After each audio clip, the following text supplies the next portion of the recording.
So the book I want to talk about today is the DPRK North Korea in Color.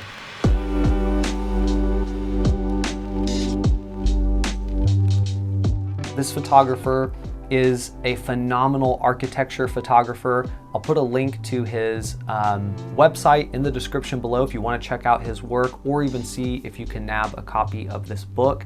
But a very talented photographer, and he took a trip to North Korea and went through a tour and took photos along that tour, and that is what really makes up the images in this book. Now, the first thing that I want to talk about as far as sort of my impressions of this book are that North Korea has a lot of interesting color in the architecture. Apparently, that's just something that they do. They have a lot of pastel colors that are in use for their buildings, and so North Korea, at least in their capital city, has, or I guess you could say is a very colorful city. So one trick or perhaps tool that this photographer used with this book is in utilizing some of the colors that you see in these images for the book itself and for the text. And it really helps drive home a unified look, and it really helps drive home the theme of the book. And I think that's a very powerful tool because it makes it feel that the book itself is part of the art of these photos, not just the photos themselves. And it certainly makes it feel that there was a grand idea as far as how this book would come together. So huge kudos to the design of this book because it makes so much sense that these pastel colors would be utilized just for backgrounds and stuff throughout the book. So I love that. I have to say, North Korea is a place that is very fascinating to me. I'm obviously very aware of the hardships of the people there and the fact that the leadership is a horrible dictatorship. But in that, there is a lot of fascination. I also find the old Soviet Union fascinating, communist China fascinating. And so North Korea really fits right in with those as far as the politics, the culture, the architecture. A lot of that is taken from the old Soviet Union or communist China. And so that is also replicated in this book. There is a lot of propaganda that is just around North Korea on buildings, murals, and so you see that in this book, and you see, how they have incorporated their city and their propaganda into one thing. The first image that I want to talk about is actually a propaganda image. It is a park with a perfectly immaculate green grass, and there are a few North Koreans strolling around, relaxing, existing in this park. Behind the park, there are some skyscrapers that, sort of create the wall of the city behind this park. But what your eye is really pulled into are these two gigantic monuments to the first two leaders of North Korea that are just hanging out in this park, and they are massive. It is an incredibly powerful image of how North Korean propaganda exists no matter where you are in North Korea, at least in the capital city. And of course, the shot is perfectly exposed, perfectly composed.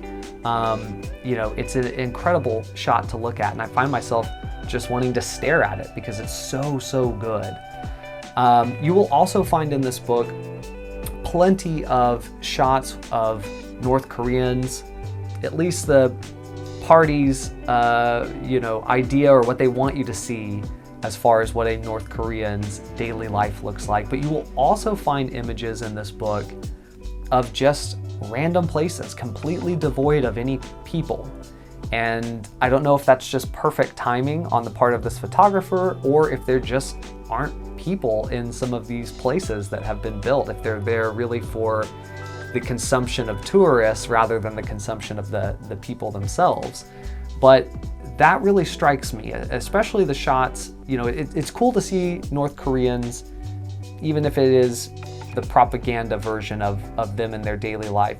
But it's so fascinating to me to see these empty places, almost like you're in a liminal space, or you're in a waiting room waiting for the people to come in and live their lives, and they haven't gotten there yet. So much of my own work revolves around me waiting for people to get the heck out of the shot so I can get the image with no people in it at all. So maybe that's just something that I appreciate because I find it in my own work, but it is very interesting to see some of these places like that.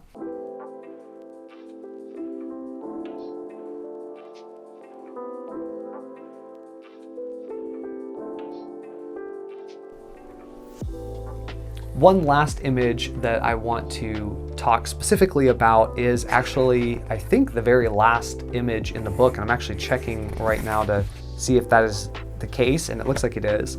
But it is a picture, not a picture, well, it is a picture, but it is a building, a monument. I'm getting my words figured out here as we go.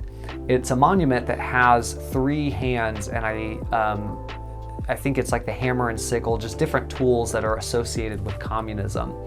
And it's a monument that just sort of shoots up from the ground. And the awe of it is impressive. It's no wonder that someone who is in North Korea, especially someone who has earned a place in the capital city, wouldn't be mesmerized by a structure like this. It's so powerful, the symbolism, that you feel like you can get lost in it. And it just makes so much sense, the amount of effort that they have put into propaganda, why so many people, you know, are choosing to believe in that propaganda. Whether they truly have a choice or whether they truly don't have a choice is a whole nother topic, which could be debated. But that does also bring me to my last big point, which is that this book, while it is my favorite photography book that I own, it's also the most controversial photography book that I own. And I definitely don't want to throw too much shade at the photographer who created this book, but I do also think that a conversation about this book would be incomplete without at least introducing the idea of why it might be a controversial book. The reason I say that is that obviously to take these images, this photographer had to have permission to do so, and also had to physically be in North Korea, which means that he had to travel to North Korea.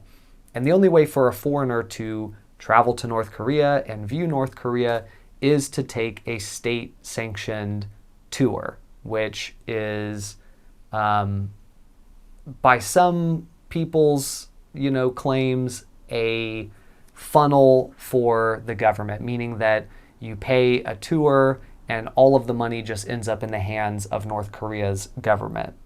Now, I don't know the specifics of that, and I will not claim to know how this photographer came to publish this book, but what I will say is if you take a tour in North Korea, no matter if you take like a Chinese tour or a North Korea specific tour or something like that, the money, at least some portion of it, ends up going to North Koreans. And by going to North Koreans, I mean going to North Korea's government.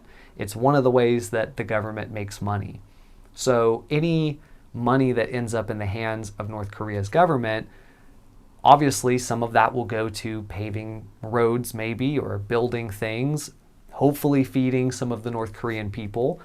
But some of that money may also go to the nuclear weapons program that North Korea has. Some of that money may go to funding the prison camps that North Koreans are, by my morals, unjustly thrown into, right? If you commit a crime, you go to prison, and also 3 generations of your family go to prison too. Like, that's pretty ridiculous. So any amount of money that goes to the North Korean government could also be used for those horrible, horrible human rights atrocities that government commits. It could also end up going to the leader, Kim, and just paying for his lavish lifestyle while the rest of his country wallows in starvation and poverty. And so I have to bring that up, as much of a bummer as that is. And then also I have to question too, as a owner, I mean, I paid for this book. Do I also have some moral obligation to this controversial situation? I mean, if I paid this photographer money, then that certainly might encourage him to make another book on this subject, or it could encourage the topic of North Korea to be more popular, in which case other photographers may decide to travel to North Korea and take their own images for their own books, and thus could funnel more money into the North Korean dictatorship. So I don't think that it would be fair to call out the controversial nature of this book without also looking inward and asking if I also have some moral obligation to this situation. And I don't really think I have an answer for that. I think that that is a topic of greater conversation that exists beyond just this book and beyond just North Korea. There are so many other photography projects or other photography works of art that you could question the controversial nature of, the morality of. If you are taking pictures of very impoverished areas and profiting from that, is that right? Right? We could ask that question. So I think this is a greater topic that could be discussed. But I would love to hear your opinion in the comments below. Do you think that this is a controversial book? Do you think it's bad to go to North Korea and have made this book? Do you think it's a good thing? Am I obligated morally as well as the photographer who created this? I think it'd be great if we all had that discussion in the comments or in any format or medium, because I think it is something that we all benefit from at least having the discussion. But I don't want to end on a bad note, or not so much a bad note, but just a lower note. And so I want to highlight one of the most important images in this book as far as its appearance, which is that this image of a subway also appears as the front cover image. And so I want to talk about this particular shot because it is so fascinating. This is of a subway, and there is a sole North Korean ticket taker. Could also be like a policeman or security guard, but that is the only person in the image. And the subway itself is very interesting. It has sort of an older, almost like Wes Anderson kind of look, which I think you could kind of apply to all of North Korea, but especially this particular shot. It looks like a subway that Wes Anderson movies would have in it. And there is a kind of like pink walls and sort of like predominantly pink color to it. But then right on the escalators, or maybe they're just stairs, there is this really interesting blue color. And it's like eye candy, this whole image. No wonder it is chosen as the, sort of front cover image to introduce you to what this book's going to be about. But it is such a fascinating sort of pause in time and snap of an image that I think it ends up being one of my most favorite images when I go back and look through this book.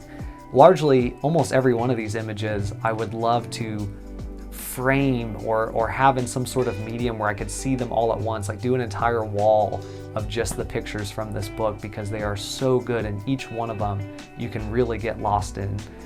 So if you are looking for a book that you can spend a lot of time looking at and you will definitely want to go back and look at again and again and again, I have to say overall I recommend this book. It is, again, DPRK, North Korea in Color. It's a phenomenal book. Of course, the photographer, their website will be linked in the bio of this book. And hopefully, if you guys enjoy this, give me a thumbs up. Let me know in the comments if you want to see more videos about different photography books. I have quite a few, so we could certainly do more. Otherwise, in the meantime, I am Colton, and I'll see you next time.